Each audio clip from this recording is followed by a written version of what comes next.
नमस्कार, नक्षत्र दुनिया चैनल में आप सभी का हार्दिक स्वागत है। मित्रों, आज के वीडियो में हम कुंडली के अष्टम भाव के विषय में बात करने वाले हैं। आज हम अष्टम भाव और अष्टमेश से संबंधित कुछ महत्वपूर्ण ज्योतिषी सूत्रों पर विचार करेंगे, वह भी 10 उदाहरणों के माध्यम से। चीज़ों को स्टेप बाय स्टेप तरीके से लेने का प्रयास किया गया है। यदि आप चैनल पर नए हैं तो चैनल को सब्सक्राइब अवश्य करें और वीडियो ज्ञानवर्धक लगे तो लाइक जरूर करें। आइए शुरू करते हैं। मित्रों, आपकी किसी भी लग्न की कुंडली हो सकती है। कुंडली का जो 8वां भाव रहता है, यानी ये वाला भाव, इसे ही अष्टम भाव के नाम से जाना जाता है। ये आयु का भाव भी कहलाता है। इसे रंध्र भाव के नाम से भी जाना जाता है। इसमें जो राशि का अंक लिखा होगा उसके स्वामी को ही अष्टमेश कहा जाता है। आप देख लीजिए कि अष्टम भाव में राशि का अंक कौन सा लिखा हुआ है। जो राशि का अंक लिखा होगा उसके स्वामी को ही अष्टमेश कहा गया है, वही आपका अष्टमेश ग्रह कहलाएगा। देखिए, कुंडली के अष्टम भाव से हम विचार किस बात का करते हैं? आयु का विचार करते हैं प्रमुख रूप से, यानी जातक की आयु कितनी लंबी होगी इसे देखने के लिए कुंडली का अष्टम भाव देखा जाता है।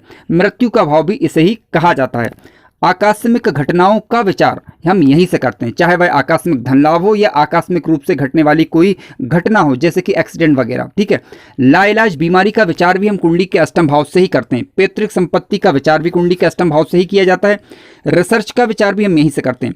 दुख का विचार, मान अपमान, आरोप प्रत्यारोप, मानसिक कष्ट, ठीक है, दुर्भाग्य, षड्यंत्र, छिपे हुए कार्य, चाहे गुण विद्या हो, ज्योतिष हो या किसी वेद पुराण में आपकी रुचि हो, तो उनको देखने के लिए भी कुंडली का अष्टम भाव देखा जाता है। रहस्यमय शक्तियों का केंद्र है कुंडली का अष्टम भाव।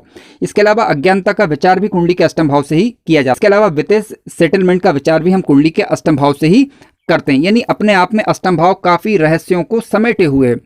आज का हमारा मूल विषय है कुंडली के अष्टम भाव और अष्टम मेष से संबंधित सूत्रों पर विचार करना। आइए चर्चा करते हैं।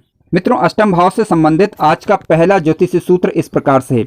यदि अष्टम भाव पर पापक ग्रहों की दृष्टि हो या अष्टम भाव पाप और क्रूर ग्रहों के मध्य हो जाए या अष्टमेश नीच राशि का हो अथवा शत्रु राशि में बैठकर निर्बल हो जाए तो जीवन काल में संघर्ष बना रहता है। आइए फिर से समझते हैं। अष्टम भाव पर यदि पापक ग्रहों की दृष्टि हो, अष्टम भाव पाप और क्रूर ग्रहों के मध्य हो जाए या अष्टमेश नीच राशि का हो जाए अथवा शत्रु राशि का बैठकर निर्बल हो जाए तो जीवन काल में संघर्ष बना रहता है। आइए इस सूत्र को हम 4 उदाहरणों के माध्यम से समझने का प्रयास करते हैं ताकि समझने में आसानी हो जाए। देखिए, पहला उदाहरण मैंने यहाँ पर राहु का लिया हुआ है।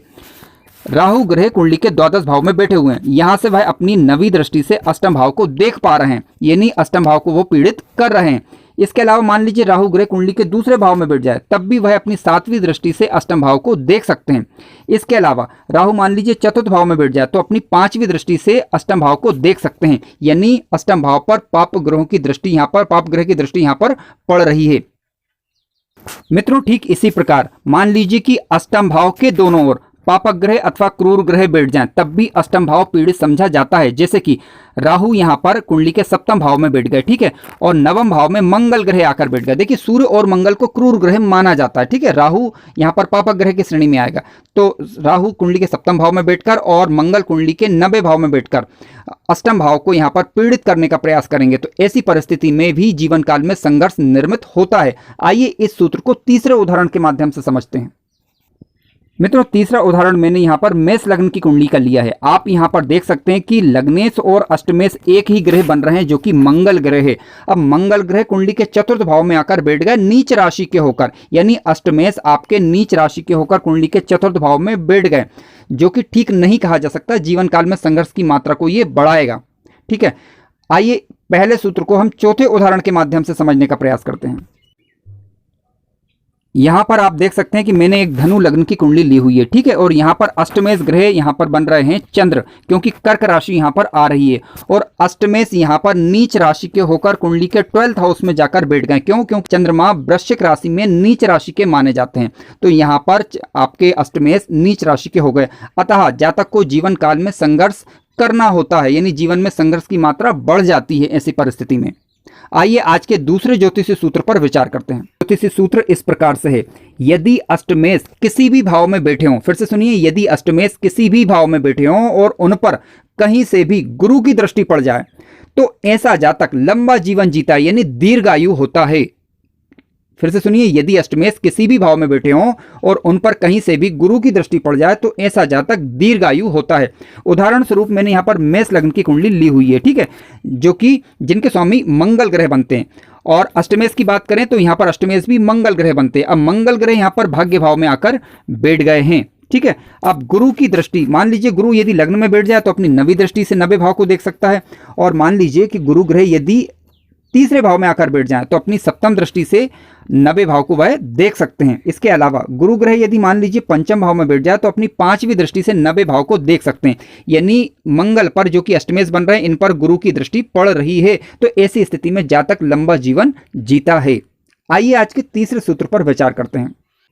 मित्रों, आज का तीसरा ज्योतिषी सूत्र इस प्रकार से, जो कि अष्टम भाव से संबंधित है। अष्टम भाव में यदि केतु ग्रह बैठ जाए तो जातक को आकस्मिक रूप से धन लाभ होता है।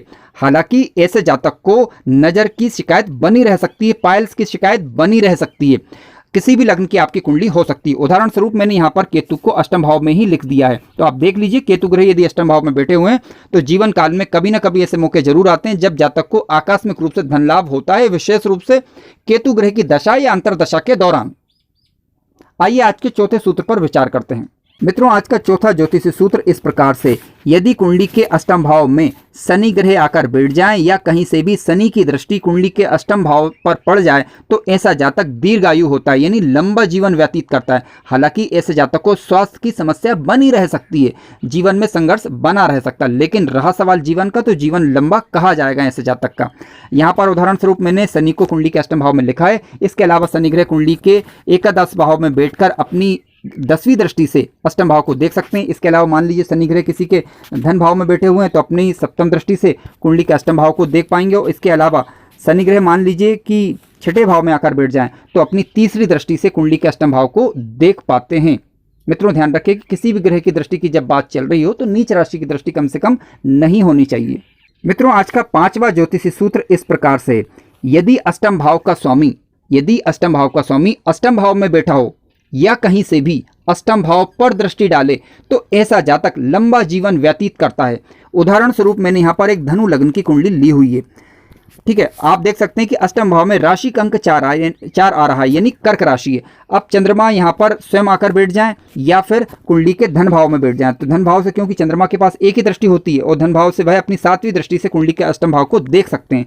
तो आपकी किसी भी लग्न की कुंडली हो सकती है। देख लीजिए कि अष्टमेश यदि अपने ही घर में बैठे हों या फिर कहीं से भी बैठकर वह अपने घर को देख पा रहे हों तो ऐसी परिस्थिति में जातक लंबा जीवन व्यतीत करता है और जीवन में संघर्ष की मात्रा थोड़ी कम हो जाती है। कह सकते हैं कि संघर्ष कम हो जाता है जीवन काल के दौरान। आइए आज के छठे सूत्र पर विचार करते हैं।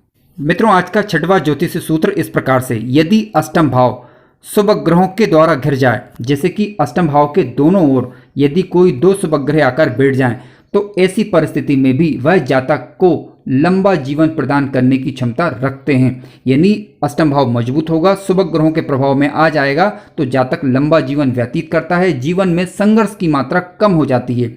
यहाँ पर आप देख सकते हैं कि सप्तम भाव में शुक्र ग्रह बैठे हुए हैं और कुंडली के नवम भाव में गुरु ग्रह बैठे हुए हैं, यानी अष्टम भाव को दोनों ग्रहों ने घेरा हुआ है। तो ये अष्टम भाव के लिए शुभ कहा जाएगा। मित्रों, आज का 7वां ज्योतिषी सूत्र इस प्रकार से, अष्टम भाव का स्वामी यानी अष्टमेश किसी भी भाव में बैठे तो उस भाव से संबंधित परेशानी को ये बढ़ा देते हैं। फिर सुनिए, यदि अष्टम भाव का स्वामी यानी अष्टमेश किसी भी भाव में जाकर बैठ जाए तो उस भाव से संबंधित परेशानियों को ये बढ़ा देते हैं। उदाहरण स्वरूप मैंने यहाँ पर एक वृश्चिक लग्न की कुंडली ली हुई है। आप यहाँ पर देख सकते हैं कि जो अष्टमेश ग्रह है वह बुध ग्रह बन रहे हैं, जो कि लाभेश भी बन रहे हैं, ठीक है। और ये कुंडली के सप्तम भाव में आकर बैठ गए। अब जब कभी भी जातक के जीवन काल में बुध की दशा या अंतरदशा आएगी तो ऐसी परिस्थिति में सप्तमेश यानी दाम्पत्य जीवन से संबंधित परेशानियों का अनुभव जातक कर सकता है। व्यापार से संबंधित चीजों में जातक परेशानियों का अनुभव कर सकता है। आज का 8वां और अंतिम ज्योतिषी सूत्र इस प्रकार से, जो कि अष्टम भाव से संबंधित है।